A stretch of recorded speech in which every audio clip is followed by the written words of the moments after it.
What's going on, FG fam? Welcome to another episode of the Miami Marlins franchise here on MLB The Show 21, and the Yankees are coming into town. They already lead this little series 1-0, but first we're going to take a look at trade deadline stuff. So we are looking at the trade block. Who could we potentially acquire? Thought about getting a lot of these really nice prospects coming up. There were only a few we could really procure, so I'm sure some of you who wanted us to get younger and get good big-time prospects are going to be happy with the beginning of this episode, so make sure you drop a like, subscribe if you're new to the channel for the love of franchise content. That is what we provide here on this channel. Brendan Rodgers already up in the major leagues for the Rockies, and we are going to make an easy trade for Brendan Rodgers. Was not hard to get him at all. Welcome to the team. Now, we don't need a ton of shortstops on the team, but Brendan Rodgers definitely the best prospect at short that we will have. Christian Pache. Braves were looking to get rid of him. They already have Acuna playing out in center field. Why not give them Starling Marte if that's what they want, man? If they want the older established guy so that they can make a playoff push, I'm fine with that trade. Yimi Garcia has to go in the trade as well, which, you know, he's one of our better bullpen arms, but hey, we got to do what we got to do to get this team younger and get him to play a little bit better. Mike Leake. We used him for about half a season here, but it's time to trade him as we get Jordan Groshans. Then we get Rolandi Baldwin from the Red Sox for not a whole lot, in my honest opinion. Miguel Rojas, what could we bring back for him? We get Miguel Giraldo and Patrick Murphy from the Blue Jays for him, and then we are going to trade Corey Dickerson straight up for Jose Peraza from the Mets. Now, Peraza's not going to have the bat that Corey Dickerson has, but he is the better all-around player, and he plays a lot of positions that we can use in relief when guys need to take days off and such. Now, Tyler Flowers, also on the team right now, batting 197. We can get Francisco Mejia, who is getting a little bit older and really has not become the catcher that everyone thought that he could be. But he does have a pretty decent bat at catcher, so straight up we make that deal right there. Then we have this trade on the table right here for Santis Sanchez, a 65 overall 21-year-old B, for Sandy Leon and Eric Casilla. If that's the kind of deal that they want to put on the table, then I'm going to go ahead and give them what they're asking for, because Sandy Leon is not going to be on the team after this season regardless, because he is not going to see the light of day in the majors, and at this point he's just an old minor leaguer. So we have a lot of bummy prospects to kind of dump off here, guys that we're not going to want in our organization. We're not going to get anything incredible back, obviously, but we are going to find somebody who we can put in the minor leagues and maybe potentially over the next 2-3 years get them to grow a little bit. Oh, okay, the Diamondbacks would like to give us John Duplantier. I mean, I'm okay with that. That is a trade we're going to make. And then Anthony Bass, an old closing pitcher who we've had in our AAA squad the entire season. We are going to get Howard Burt, and we are going to dump off Anthony Bass, who hasn't been pitching horribly, but I'd rather not pay $2 million for a minor leaguer. We get Willie Quintana. We get Howard Burt. You can see Howard Burt right here. He's pretty decent on the power side at right field right now. And then we get left fielder Willie Quintana, who is a 59 overall, but again, he has 57 power against lefties, so we'll see. Those are guys that can definitely grow. Now we're going to take a look at some of the trades that actually didn't come across when I was simulating in the calendar at any given point, but these are trades that were made. So Jordan Luplow got traded from the Indians to the Angels for Jose Suarez. Miguel Andujar from the Yankees for catcher Brian Torres of the Giants. Jeremy De La Rosa, traded from the Nats for Trevor Williams of the Cubs. CJ Abrams from the Padres gets traded straight up for Mitch Hannagrenades of the Mariners. And we saw the Marco Gonzalez trade. That one definitely did come across the calendar. And then the Rockies acquired Adley Rutschman from the Orioles for left fielder Casey Golden. Then we had this wild trade, Kevin Biggio from the Blue Jays to the White Sox for Jared Kelly and Jesse Sechrist. Then we had Alex McKenna and Ross Adolph going from the Astros for Carlos Santana. So, we have to look into free agency, fill out the rest of what we're kind of missing. We gave away a lot of bullpen arms, but we'll just pick up more mediocre bullpen arms because that's all we had in the first place. So we get David Robertson. Then Reynel Delgado is just sitting there in free agency, and that's just not something that I can allow to happen. I gave people more than half a year to potentially pick him up, and now he'll be mine. Demetrius Portone is another guy I would like to have on my team, so we are going to pick him up as well. Then moving on through, Gilberto Beltran or Guillermo Estrada. Those are two guys that I wanted to maybe potentially bring onto the roster. We look at Everson Pereira, though, and he's got the better potential, so we'll bring him into the organization. Antonio Cabello, also with very, very good potential. So some international guys getting left behind here. We're going to go ahead and sign some of them. Xavier Merchant is there out of Ohio. I don't know why nobody picked him up throughout the season, but, you know, other people's trash is my potpourri. Pablo Lopez, Sixto Sanchez, Sandy Alcantara, Eliezer Hernandez, and Max Meyer will now be the rotation here after the trade deadline. Jeff Samardzija, Guillermo Marquez will be in the long relief bullpen. David Robertson, John Curtis, James Hoyt, the mid-relief. Still got Dylan Floro and Shane Green setting up for Roberto Osuna. Thought about dumping off Roberto Osuna, but he's still with the club. John Birdie, Garrett Cooper, David Peralta, Brian Anderson, Jesus Aguilar, Adam Duvall, Francisco Mejia, Brendan Rodgers, and Christian Pache against the right-handed pitching. Left-handed, we got Peraza, Pache, Aguilar, Duvall, Cooper, Anderson, Alfaro, Peralta, and Rodgers. So Rodgers and Pache going to get their fair share of at-bats here at the end of the season, and we are going to see if they can really be building blocks for the future. Obviously, Brian Anderson is our one high-profile type of player that we are keeping around right now. David Peralta, we might wait till the offseason, see if we can unload him at some point. We do beat the Yankees there, and then we beat them again where they had Garrett Cole on the mound. Alcantara does not beat Syndergaard, and Toronto had to claim Demetrius Portone off waivers from us. I picked him up, but he was like on the 40-man, and I had to get rid of somebody on the 40-man and all this, so had to send him out, and then he got picked up. So we move to South Beach Park, where the New York Mets come to town, and this is going to be quite the game as Max Meyer makes his major league debut. Do not forget to drop a like on the video. Max Meyer, 4 starts in AAA. He was 2-0. 25 innings pitched. His ERA was .36. That's why he's coming up, and that's why he's playing. Marcus Stroman will oppose him. He is 9-5 with a .395 ERA. Here's Max Meyer in the top of the second. A little bit of trouble, and it's not going to help if Brendan Rodgers is going to play defense like that. So a little bit of an error, and the Mets will get their first run because of it. Now here's James McCann dribbling down to first, going for the double play to get out of this thing. There we go. Well, we didn't get out of the inning, but got 2 outs. They score their second run of the game, and then later on, this one is driven deep in the top of the 5th inning off Max Meyer, driven over the left field wall by James McCann for his 12th homer of the season. And it's 4-0 Mets. Here's Pache up in the bottom of the 6th. He gets that one right past the second baseman.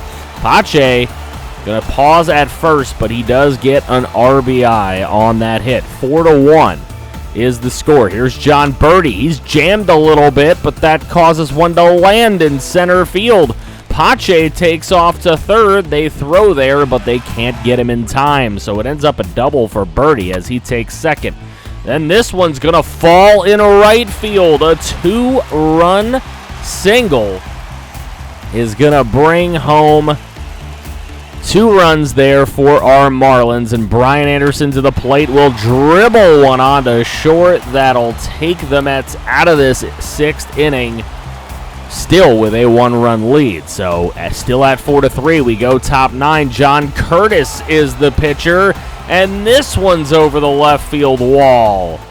Gone. A homer for Michael Conforto, his 16th of the season.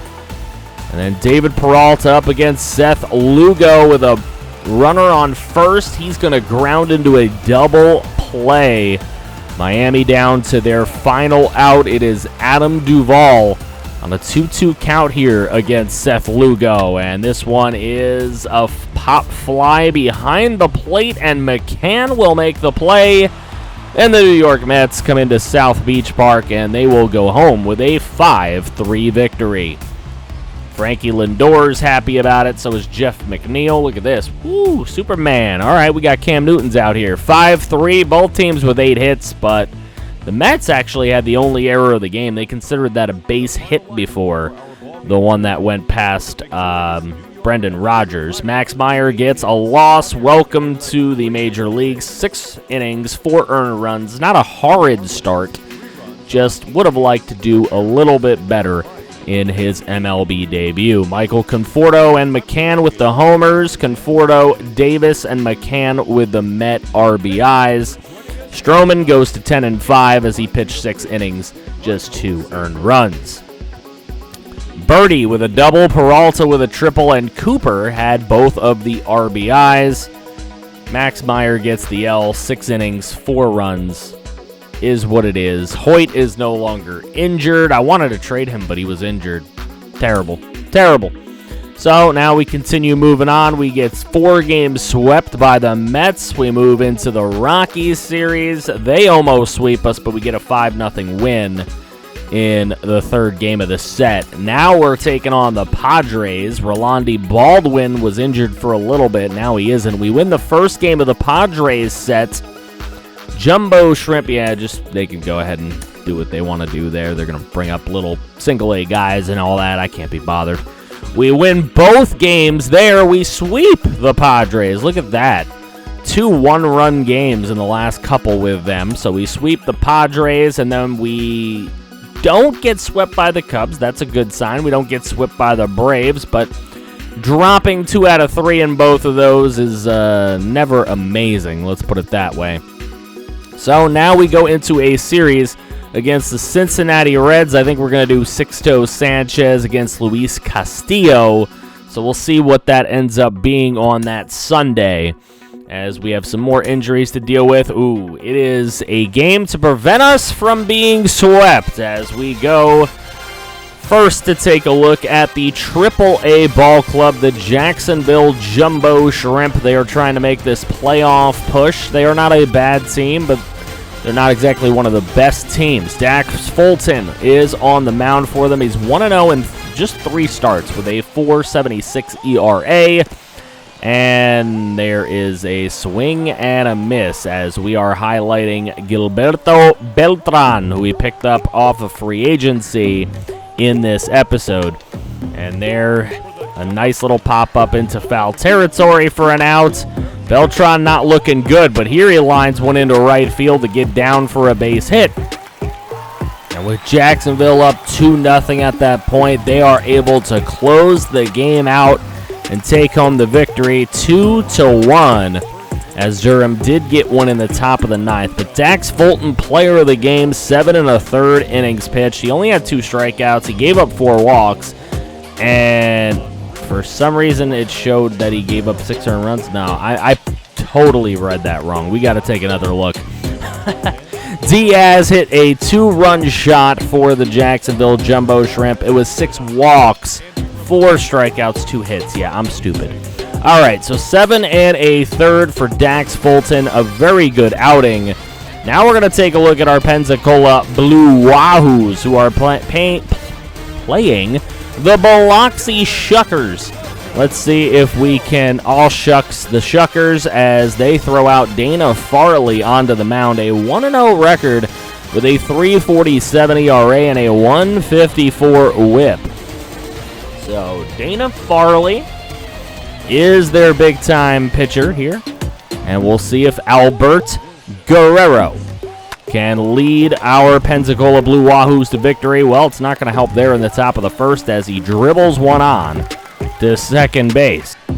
And he has an opportunity in the top of the third with a runner on, but Guerrero going to fly one over the head of the right fielder. There you go.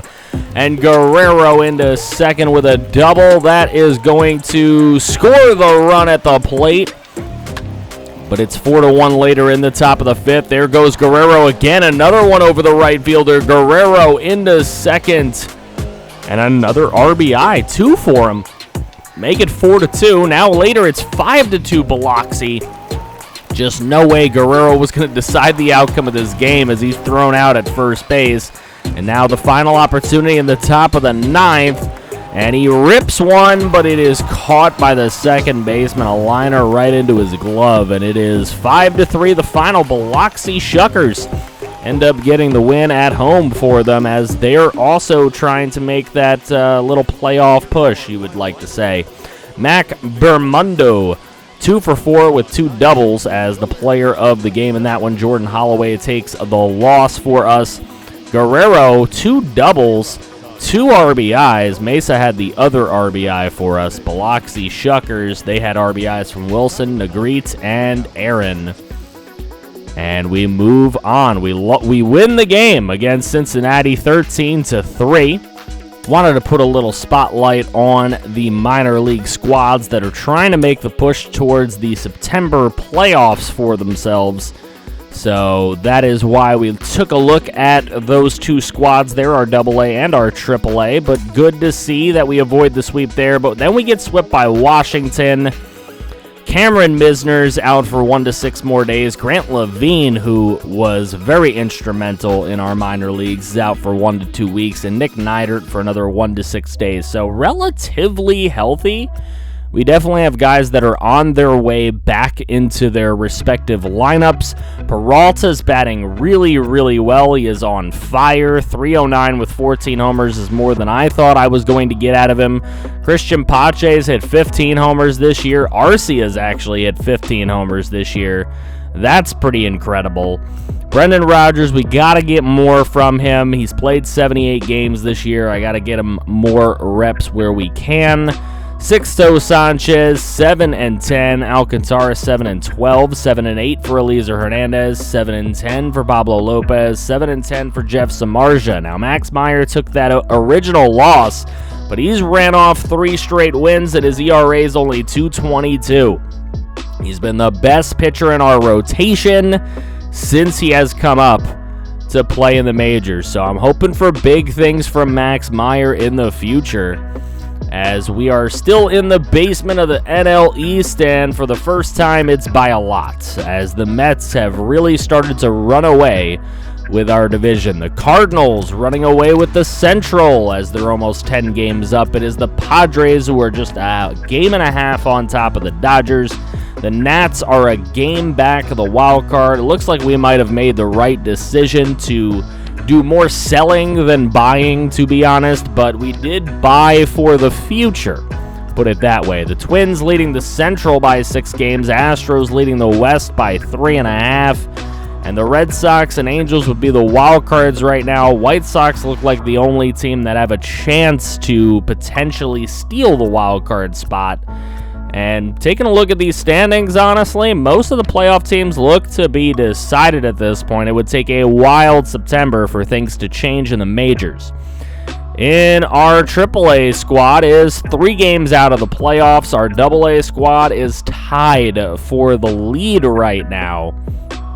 Can they do it? You've got about 3/4 of a month left, and we will be watching that relatively closely in the next episode. So if you guys are excited for the next episode, please make sure you drop a like on the video. Subscribe if you're new to the channel for the love of franchise content.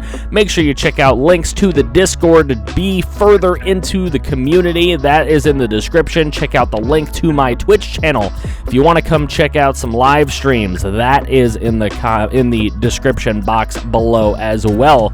Would love to see you out there, and if you want to see more franchise, click right here to see more franchise. I feel you back somehow.